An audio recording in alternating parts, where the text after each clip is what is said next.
Olá, eu sou Tatiana Benites e eu vou ajudar você a fazer uma ótima monografia, dissertação ou artigo. Bom, na última aula você aprendeu a fazer separadamente o seu texto e colocar lá as citações, né? Então vamos lá. As citações ainda continuam em vermelho. Você já escreveu as 3 partes do seu conteúdo. Então você já falou sobre a geração Y, sobre a matemática, né, e sobre o tablet. Então agora você já está craque. Você já sabe muito bem como você faz um bom estudo.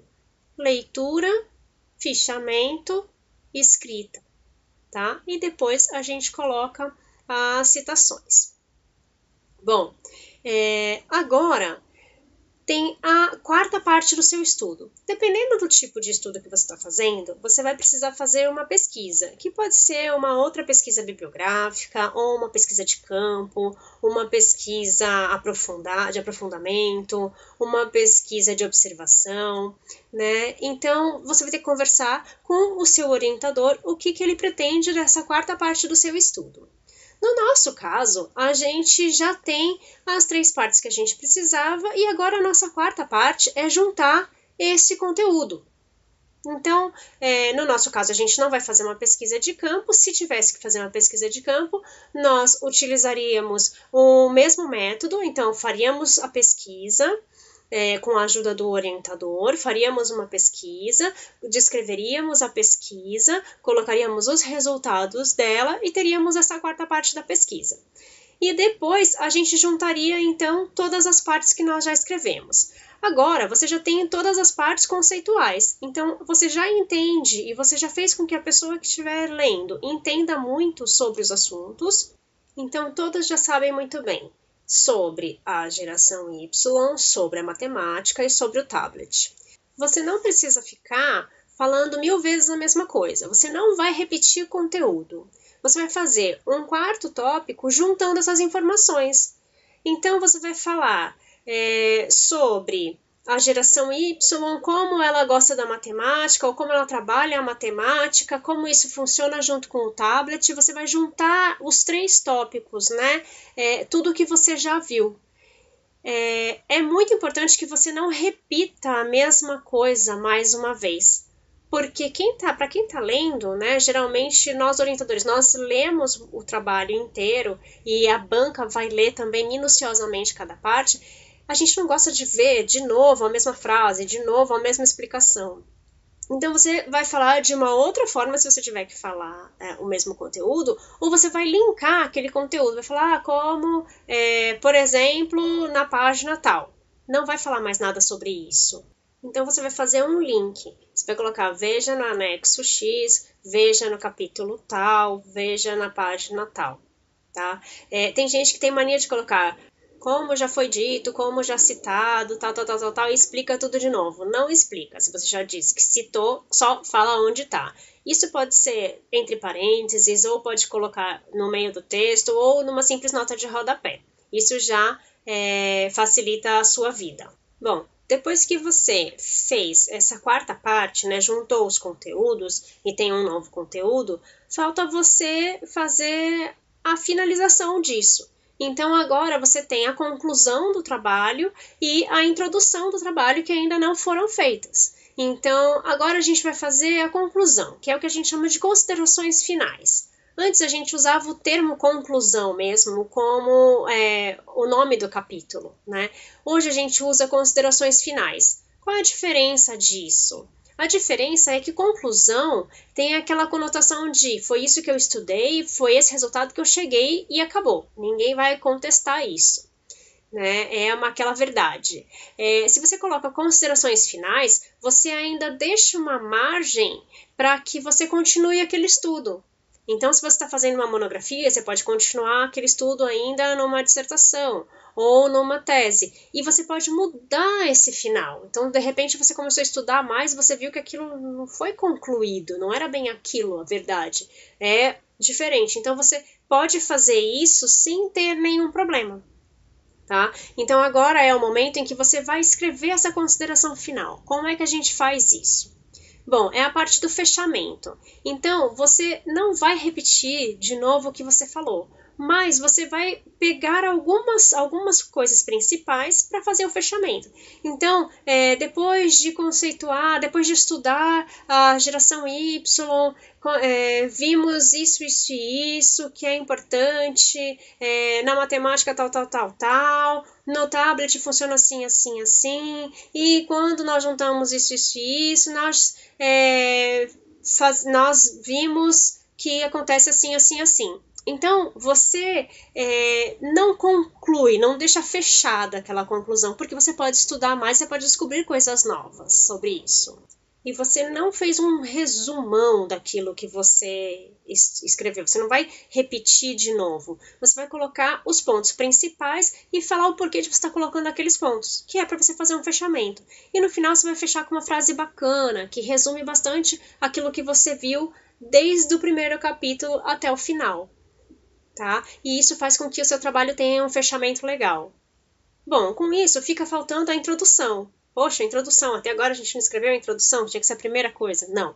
A introdução é o último item que você vai escrever. Por quê? Porque a introdução vai contar tudo o que você fez do início até o final.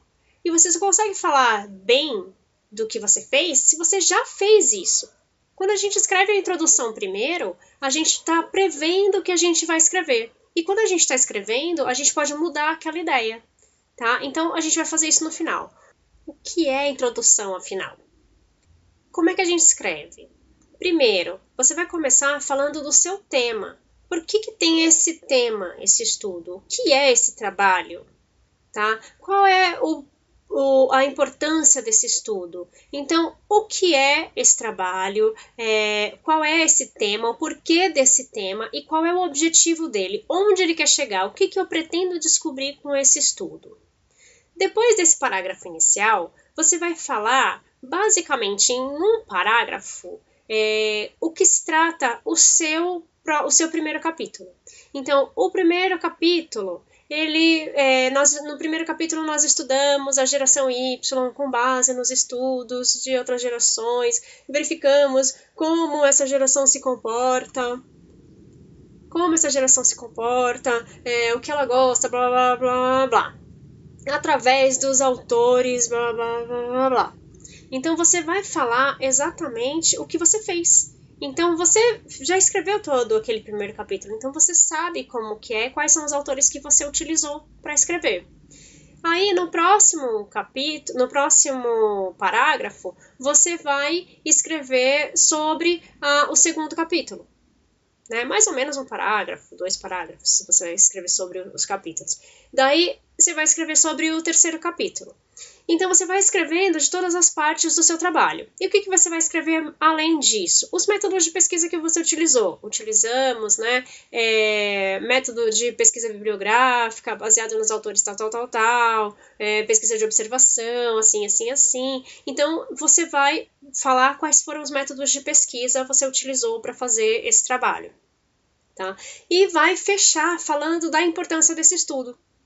Então, isso vai fazer com que o seu trabalho seja interessante para que a pessoa comece a ler no primeiro capítulo. Bom, por isso que a gente só faz a introdução por último, porque agora a gente sabe como falar, a gente sabe o que escrever. Tá? Então, a gente explica exatamente o que vai ter na monografia, o que vai ter no artigo, o que vai ter na dissertação. Feito tudo isso, a gente já quase concluiu o que a gente tinha que fazer. Agora é a hora que a gente conversa com o nosso orientador para ver qual é a norma da ABNT que a gente tem que seguir. Bom, norma da ABNT são as normas da Associação Brasileira de Normas Técnicas, que eles estabelecem para diversos tipos de trabalho. E os trabalhos escritos, né, também têm algumas regras. Bom, a gente teria que passar muito tempo aqui falando das normas da ABNT, e o que não é o propósito desses vídeos, né? Você vai ter que ver com o seu orientador qual é a versão da ABNT que ele exige.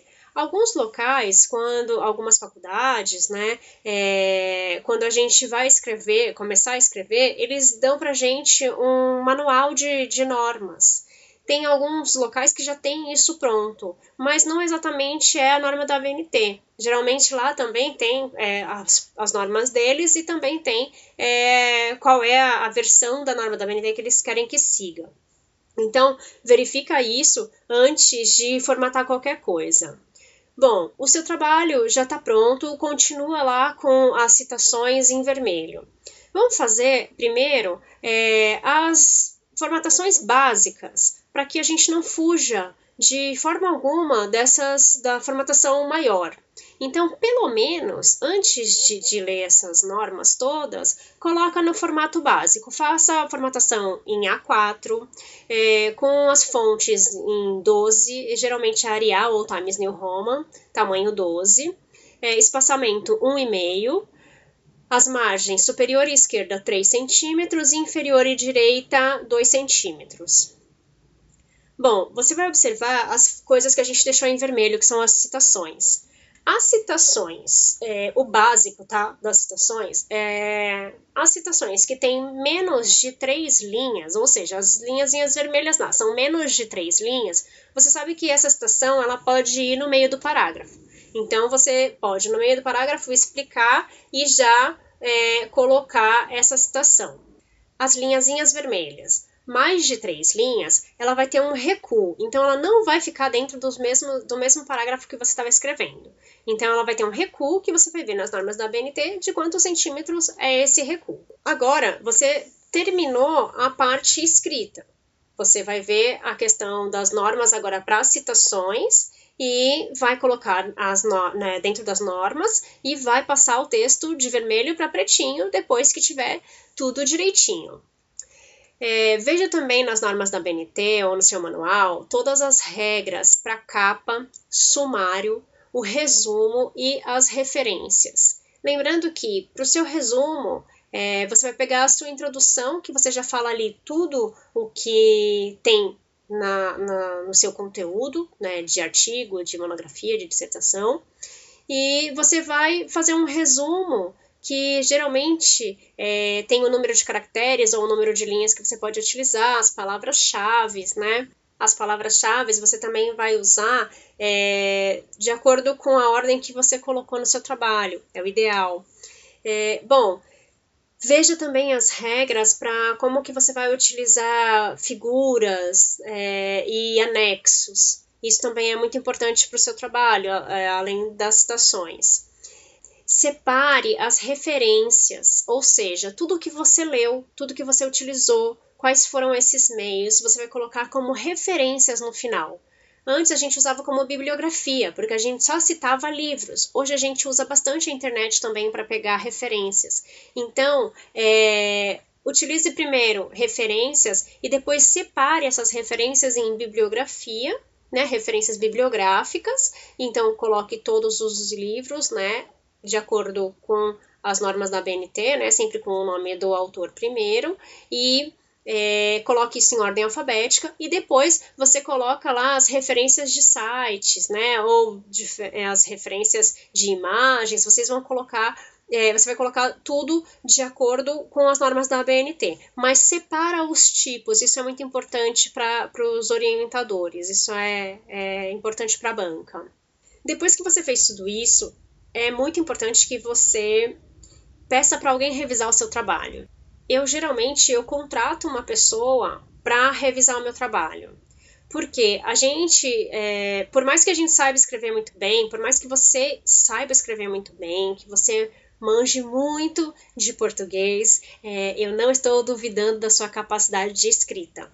Mas tem um momento que a gente está tão viciado naquilo que a gente está fazendo que a gente não consegue mais achar nenhum erro. E às vezes tem alguns erros que pode ser um erro bobo de digitação, um erro de concordância, mas que isso não pode passar para uma publicação. Então, contrate uma pessoa para que ela leia o seu trabalho pegando minuciosamente tudo que está escrito. Uma coisa que é importante, que eu não falei até agora, é a questão da linguagem.